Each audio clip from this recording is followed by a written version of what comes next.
Hey, it's another Lil Wayne bite, just a little taste of this and that, and I'm at the Glessner House in Chicago's Prairie District. This was Millionaire's Row for many, many years, from the turn of the century into the early 1900s, but it fell into decline, and many of the houses here were lost. Fortunately, this is one of the ones that was saved. It is the Glessner House. It was completed in 1887. The architect was H. Richardson, and the style of architecture is actually called Richardsonian Romanesque, and it sort of draws a little bit of its influences from the 11th and 12th century European architecture. H. Richardson sort of modified that for American styles and sensibilities. The house itself is very fortress-like, and the walls on both the east, north, and west side come all the way to the lot line, but it allows for a massive courtyard on the inside, which allows a lot of light come into the inside of the house itself.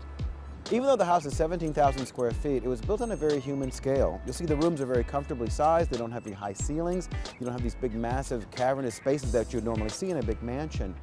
John Jacob Glessner was a millionaire industrialist who became a vice president of what is now Navistar Corporation.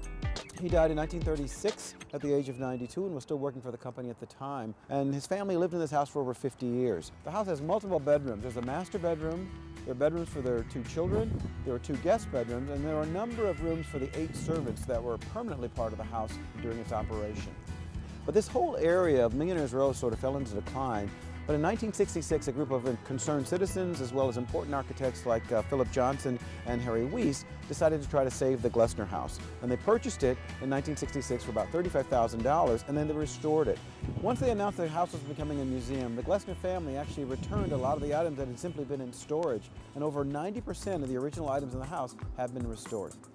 So it's now a museum that includes those pieces, and you can actually come and visit the house anytime you like, Wednesday through Sunday. They have 3 tours a day, and you can get more information online at glessnerhouse.org. So make a trip down here. You won't be disappointed.